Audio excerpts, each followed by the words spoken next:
Everyone, so hope you are all safe in this critical corona situation, and this is our first class for mathematics, and we are going to learn a lot of chapters here. जैसा कि आप लोग को screen पे दिख रहा होगा, total 17 chapters हैं जो कि हमें इस क्लास में, इस पूरे ईयर में हमको स्टडी करना है। और पहला चैप्टर जो है वो है इंटीजर्स। इसके बारे में ऑलरेडी थोड़ा बहुत हम लोग क्लास 6 में पढ़ चुके हैं, जैसे कि होल नंबर क्या होता है, इंटीजर्स क्या होते हैं, बेसिक आइडिया एक दिया गया था आपको क्लास 6 में, और इसमें हम उन्हीं चीज़ों को थोड़ा सा डिटेल में पढ़ेंगे। तो फर्स्ट चैप्टर इज़ इंटीजर्स, और इस इंटीजर्स में हमको एक्चुअली सीखना क्या है कि कितने टाइप्स के नंबर्स होते हैं और उन अलग अलग नंबर्स को पहचानना कैसे है, इंटीजर्स किसको कहते हैं, ठीक है। और जितने भी बेसिक मैथमेटिक्स रूल है, कैलकुलेशन है, जैसे एडिशन, सब्ट्रैक्शन, मल्टीप्लिकेशन, डिवीज़न, ये सब का सब हम इंटीजर में कैसे अप्लाई कर सकते हैं, कौन से नियम के तहत हम इसे अप्लाई कर सकते हैं, ये हम इस चैप्टर में सीखेंगे। तो आपको स्क्रीन पे दिख रहा होगा, पहला जो टाइप होता है आपके अभी इस चैप्टर में सिर्फ 3 तरह के नंबर्स बताए गए हैं। पहला है नेचुरल नंबर, दूसरा है होल नंबर और तीसरा है इंटीजर्स। नेचुरल नंबर क्या होता है? काउंटिंग नंबर्स, जैसे कि 1, 2, 3, 4, 5 और जहाँ तक आप गिनती कर सकते हैं, ये सारे के सारे क्या हैं? नेचुरल नंबर्स, ठीक है। अगला क्या है? Whole number. होल नंबर में बस एक अंतर आता है नेचुरल नंबर से, वो क्या? वो होल नंबर 0 से शुरू होता है। आप लोगों को दिख भी रहा होगा, नेचुरल नंबर 1 से शुरू होता है और होल नंबर 0 से, और उसके आगे सारा नंबर देखिए काउंटिंग नंबर है, 1, 2, 3, 4, 5, ठीक है। तो बस बेसिक डिफरेंस इतना ही है कि whole number starts from the 0 and natural number starts from 1 and rest of all the numbers are counting numbers, okay. The last one you can see here is integers। अब कई बार आप लोगों के सामने, बहुत बार तो नहीं बट हाँ क्लास 6 में थोड़ा बहुत आया होगा आपके सामने, नेगेटिव नंबर्स, -1, -2, -3, -4, -5, -100, -1000। आखिर ये होते क्या हैं माइनस नंबर? 0, 1, 2, 3, 4 ये सब तो समझ आता है, आखिर एक्चुअली ये होते क्या हैं, ठीक है।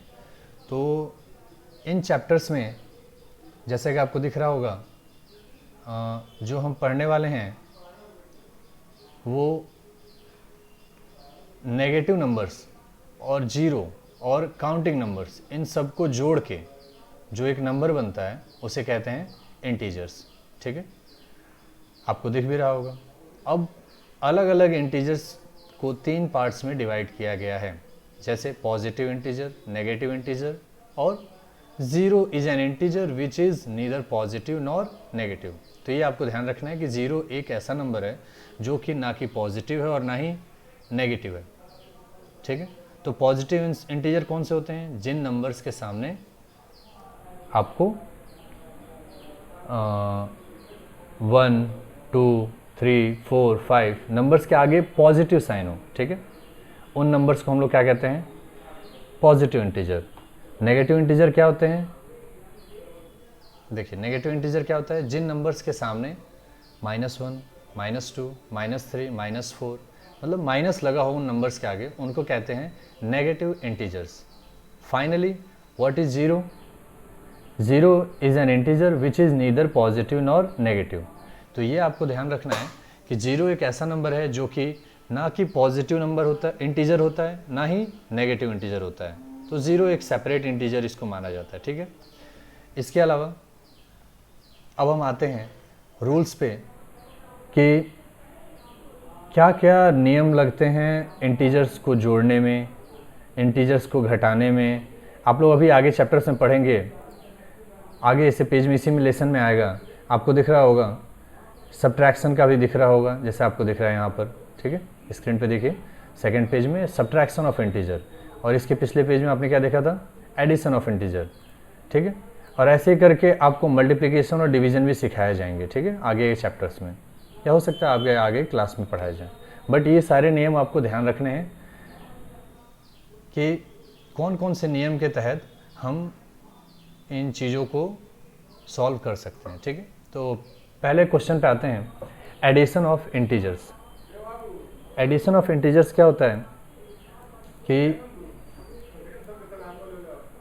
जैसे आपको पहला एग्जांपल दिख रहा होगा 14 एंड 23, इन दो नंबर्स को आपको जोड़ना हो, तो आपको दिख रहा है दोनों के आगे प्लस साइन है, तो इन दोनों नंबर, ये दोनों कैसे इंटीजर हुए? Positive integer.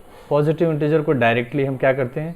जोड़ देते हैं। जैसे कि आपको नंबर्स दिख रहे होंगे वैसे हम क्या करते हैं? जोड़ देते हैं इसको, ठीक है। तो 14 + 23 = 37। दूसरा एग्जाम्पल लेते हैं -5 और -17। अब एडिशन में बस एक ही नियम है कि आपको अगर दो जो इंटीजर दिया गया है दोनों सेम साइन होना चाहिए। अगर दोनों सेम साइन है, या तो प्लस है या फिर माइनस है। देखिए यहाँ पे दोनों के दोनों नंबर क्या हैं? प्लस हैं। यहाँ पर दोनों नंबर क्या हैं? माइनस हैं, ठीक है। तो दोनों अगर सेम साइन के हैं तो हमको डायरेक्टली कुछ सोचना नहीं है, सिर्फ दोनों नंबर को जोड़ देना है और इसके आगे जो साइन है, जैसे यहाँ पे प्लस है तो यहाँ पे क्या लिख देंगे? प्लस।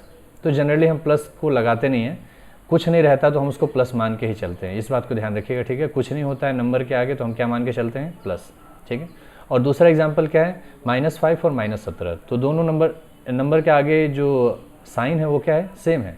तो क्या कैसे हो जाएगा? ये दोनों ऐड हो जाएंगे, 5 + 17 22, और दोनों के आगे जो साइन है वो आगे हम लगा देंगे -22, ठीक है। तो बहुत ही आसान है पहला नियम, जब दोनों इंटीजर आपके पॉजिटिव हों या दोनों इंटीजर आपके नेगेटिव हों, हो सकता है दो से अधिक आपको नंबर जोड़ने को मिले, तो उसमें अगर सारे इंटीजर्स एक ही साइन के हों, या तो पॉजिटिव हों सारे या सारे नेगेटिव हों, तो क्या करना है आपको? सोचना नहीं कुछ, सारे के सारे नंबर को जोड़ देना है, और जो साइन आगे लगा हुआ है, प्लस लगा है तो प्लस लिख देंगे, माइनस लगा है तो माइनस लिख देंगे, ठीक है। और ध्यान रखना है कि प्लस अगर हो तो एडिशन के बाद फाइनल आंसर में हमको प्लस लिखना ज़रूरी नहीं होता है, ठीक है। ऐसे ही दूसरे नंबर पे आते हैं। अब दूसरा नियम क्या है कि एक या तो माइनस हो और दूसरा प्लस हो, ठीक है। एक नंबर क्या हो? माइनस हो और दूसरा क्या हो? प्लस हो। तो उसको कैसे सॉल्व करना है देखते हैं। अब इसका भी आसान नियम है, दोनों नंबर को अभी साइन आप भूल जाइए, जैसे माइनस और प्लस को भूल जाइए, ठीक है। दोनों एग्जाम्पल में माइनस और प्लस को भूल जाइए, क्या करिए? बड़े नंबर में से छोटे नंबर को घटा दीजिए। फिर से सुनिए, बड़े नंबर में से छोटे नंबर को घटा दीजिए, ठीक है। तो 45 - 26 क्या आएगा? 19। अब उसके बाद चेक करिए आगे साइन आना चाहिए। अब कौन सा साइन आएगा? इन दोनों नंबर में जो सबसे बड़ा नंबर है वो बड़े नंबर के आगे कौन सा साइन है वो साइन यहाँ पे आएगा फाइनल। जैसे 45 और 26 में बड़ा नंबर कौन सा है? 45, और 45 के आगे साइन कौन सा है? नेगेटिव। तो आगे साइन कौन सा आ जाएगा? नेगेटिव। समझ में आया? इसी तरह इस एग्जाम्पल में भी 50 और 38 है, ठीक है। तो इसमें हम लोग क्या देख रहे हैं? बड़ा नंबर, पहले हमने क्या किया? 50 में से 38 को घटा दिया, बड़े नंबर में से छोटे नंबर को सब्ट्रैक्ट कर दिया। अब इन दोनों में से बड़ा नंबर कौन सा है? 50, ठीक है। तो 50 के आगे कौन सा साइन है? माइनस। तो आगे हम क्या लगा देंगे? माइनस। तो ये आपको कुछ एग्जाम्पल हैं, आपको याद रखने हैं जोड़ते वक्त कि कैसे आपको जोड़ना है, ठीक है। तो ये और आपको समझ में आना चाहिए। इसके आगे कुछ छोटे छोटे प्रॉपर्टीज़ होती हैं जोड़ने और घटाने के, जो कि आपको ध्यान रखनी है। जैसे 5 + 6 = 11। तो हमेशा sum of two integer will always be an integer. इसका मतलब किसी भी दो इंटीजर को जोड़ने पे आपका रिजल्ट क्या आएगा? इंटीजर ही आएगा, ठीक। दूसरा क्या है? Commutative law. ये क्या कहता है कि जब आप दो नंबर को जोड़ते हैं और जोड़ने के बाद सम जो आता है वो नंबर, और फिर वापस से जो दो नंबर आप जोड़े हैं उन दोनों नंबर को पलट देने के बाद जोड़ने के बाद जो नंबर आता है, ये दोनों नंबर क्या होते हैं? सेम होते हैं। जैसे एग्जांपल से समझिए, 6 + 8 = 14, और 8 + 6 = भी क्या होता है? 14। तो ये तो आसान है, समझ में आ जाएगा। सेकेंड एग्जांपल देखिए, -3 + 16 = 13, ठीक है। ये इसमें कौन सा है? सेकेंड एडिशन का सेकेंड रूल, ये वाला जो रूल अभी ऊपर पढ़ा था, ये रूल अपनाइए। क्या करिए? 16 में से बड़े नंबर में से छोटे नंबर को घटा दीजिए, 16 माइनस 3 कितना आएगा 13। और जो बड़ा नंबर है 16 और 3 में से बड़ा नंबर कौन सा है 16, 16 के आगे कौन सा साइन है प्लस, तो आगे प्लस आ जाएगा, ठीक है। और इसी को अगर हम उल्टा लिख देंगे, जैसे -3 + 16 के बजाय हम क्या लिखें 16 प्लस ब्रैकेट में -3, ठीक है। तो इसका भी मतलब क्या होगा 30 नहीं होगा, समझ में आया। तो देखिए अगर नंबर को हम पलट देते हैं, अगल बगल उनका जगह बदल देते हैं, उससे आंसर में चेंज नहीं आएगा, ठीक है। तो इस बात का आपको ख्याल रखना है कि कम्यूटेटिव प्रॉपर्टी होती है इंटीजर्स की, ठीक है। तीसरा है एसोसिएटिव लॉ। जैसे एग्जाम्पल समझते हैं, -5 प्लस -7 + 3।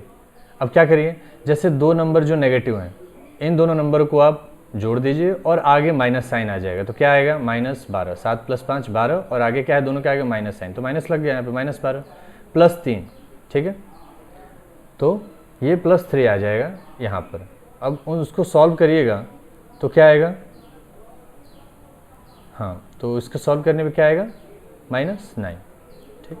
तो आप क्या कर सकते हैं, बहुत सारे नंबर आपको इंटीजर्स दिए हुए हैं, इंटीजर्स का जोड़ घटाना आपको करना है, तो आप एक साथ भी मिलके आप कर सकते हैं उन चीज़ों को, ठीक है।